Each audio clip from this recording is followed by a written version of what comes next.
Hi hello சிறுகீரை கடையல் எப்படி பண்ணலான்னு பார்க்கலாம் வாங்க. ஒரு கடாயை எடுத்து தேவையான பைத்தம்பருப்பு போட்டுக்கோங்க. நல்லா கழுவிக்குங்க. கேஸ் பற்ற வச்சு கடாயை வச்சு தேவையான அளவு தண்ணி ஊற்றிக்கலாம். பைத்தம்பருப்பில் ரொம்ப டேஸ்ட் நல்லாயிருக்கும். ஒரு துண்டு பெருங்காயம் போட்டுக்கலாம். தேவையான மஞ்சத்தூள், 2 பூண்டு உரித்து போட்டிருக்கேன், 6 பச்சை மிளகா உடைச்சி போட்டிருக்கேன், 2 பெரிய தக்காளி, 2 பெரிய வெங்காயம். எல்லாம் வெந்ததும் கீரை கட் பண்ணி அலசி வச்சுருக்கேன், சிறுகீரை, அதையும் போட்டுக்கலாம்.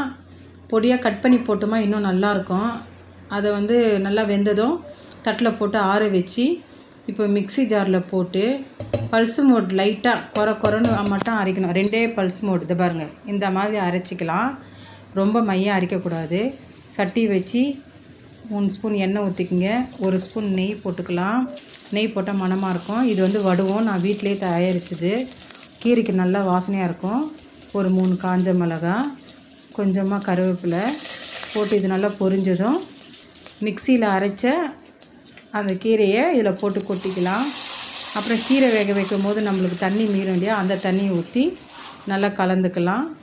சூப்பரான சிறுகீரை கடையல் ரெடி.